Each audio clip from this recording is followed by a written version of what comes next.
Wall Street is rigged, and it's just disgusting when you look at the facts. Wall Street has been getting away with financial murder for decades and decades. They basically use our investment and retirement accounts as their own private treasure trove. They take our money that we have earned by the sweat of our brows, and they use it to enrich themselves at our expense. I mean, just think about that for a moment. You and I give them our money in good faith with the understanding that they will preserve and grow our wealth. They take our money with a smile, they make promises that they never intend on keeping, and after taking the lion's share of the profits, what do? They give us the crumbs. The thing is, it's even worse than that, because Wall Street as a whole outright rigs the markets. A little over a decade ago, in the aftermath of the 2008 financial crisis, listen to this, Wall Street banks actually admitted to rigging the markets. But you'd never know because it wasn't on the front page, was it?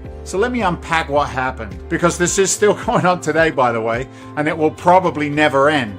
At that time, 5 of the world's largest banks pled guilty to, and I quote from CNBC and CBS News articles, manipulating the global foreign exchange market and rigging a benchmark interest rate that affects the cost of credit card, vehicle, and other loans. Well, what in the world is going on here? How could they do this to millions of honest, hardworking Americans? Well, listen to this. It gets even better. Citicorp, JP Morgan, Chase, Barclays, and the Royal Bank of Scotland were caught red-handed, charged with multiple accounts, and ordered to pay more than $5 billion for, and I quote, conspiring to fix the price of US dollars and euros. While UBS Group pleaded guilty to interest rate manipulation, if they're manipulating the price of dollars, if they're manipulating interest rates, which forces us to pay more for credit card, vehicle, and other loans, if they can do this right under our noses, is it so hard to believe that they are doing everything else that they can to get away with, to squeeze our investments, our retirement accounts, for all the profit that they can make at our expense? Of course not. This is par for the course. This is how Wall Street operates, baby. And they don't give a damn. Primarily because they have the government in their pockets. Government prosecutors determined, are you ready, that these banks colluded to rig financial markets. It gets me angry. Because traders at these banks that called themselves the cartel discussed the positions they were taking right before they set rate. Here's what the Attorney General at the time, Loretta Lynch, said, and I quote, almost every day for 5 years, they used a private electronic chat room to manipulate the exchange rate between euros and dollars using coded language to conceal their collusion. What does that mean?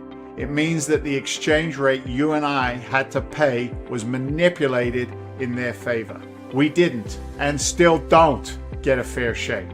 Heck, we don't even stand a chance. Lynch went on to say that these banks acted as partners, even though they were supposed to be competitors. So they created a sort of market monopoly against the rest of us. And in so doing, they pushed the exchange rate, and I quote again, in directions favorable to their banks, but detrimental to many others. This is what every single retail investor is up against. That's what we have to deal with every single time we want our money working with velocity.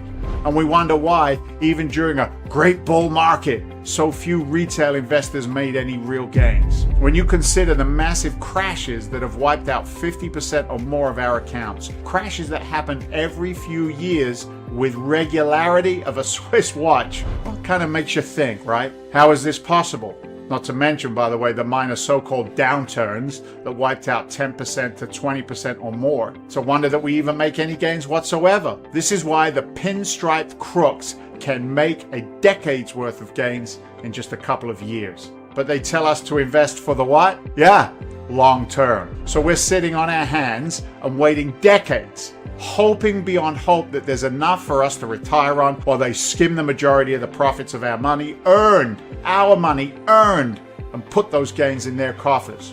It's terrible, irresponsible, irreparable, and really it's a scam designed to fleece us all so that they can get rich. There's a reason why this is happening, and I'm going to get into that in a little bit. But first, let's go back to how the markets are being rigged against us. Again, for context, what I'm talking about today happened less than a decade ago. However, this outright theft is taking place today, whether you're hearing about it or not. So let's keep unfurling and pulling and tugging at the twine of this thievery.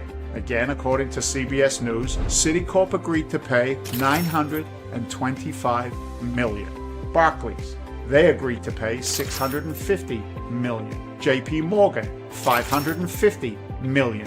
RBS agreed to shell out $395 million since they were guilty and admitted it. It makes you wonder why they had to agree to anything. Why is it up to them what they end up paying in criminal penalties for defrauding the public? You know, just sickening, right?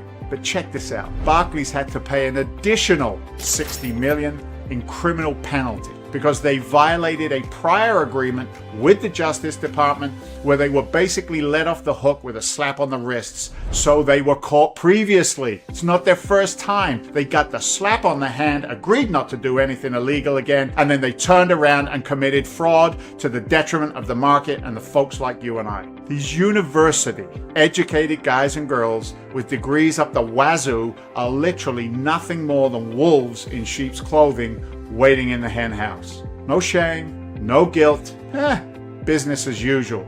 The total fines and penalties added up to about $5 billion. Here's the kicker though. Whose money did they use to pay these fines? Well, in a very real sense, they used the money entrusted to them by their customers. So they defrauded their customers, got caught red-handed, then used their customers' money to pay the fines. In addition to that, and this really gets my goat, no one at the executive level in this case saw any time behind bars. None. Not one of them. Instead, the unscrupulous executives running these rackets blamed individual employees. Can you believe that?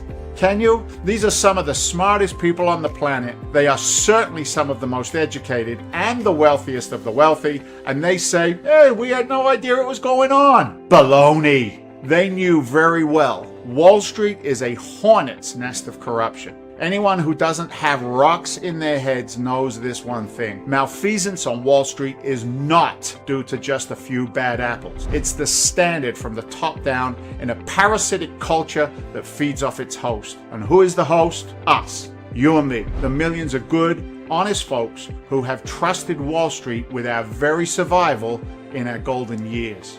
At the time, the CEO of Better Markets, a non-profit group advocating for transparency in the markets, put it well when he said, banks don't commit crimes, bankers do. Until the Fed personally and meaningfully punish actual executives and supervisors for their wrongdoing, big banks will continue their crime spree at the expense of investors, our markets, and families on Main Street. Well, I'm here to put a spotlight on what's going on, and just as importantly, to give you alternative investment ideas to the rigged Wall Street market. If you found this video in any way interesting, please press the like button. This way you'll get to see more videos on this topic, and subscribe to the channel so that you can be notified when new videos get posted. For Legacy Alliance, I'm Dave Seymour.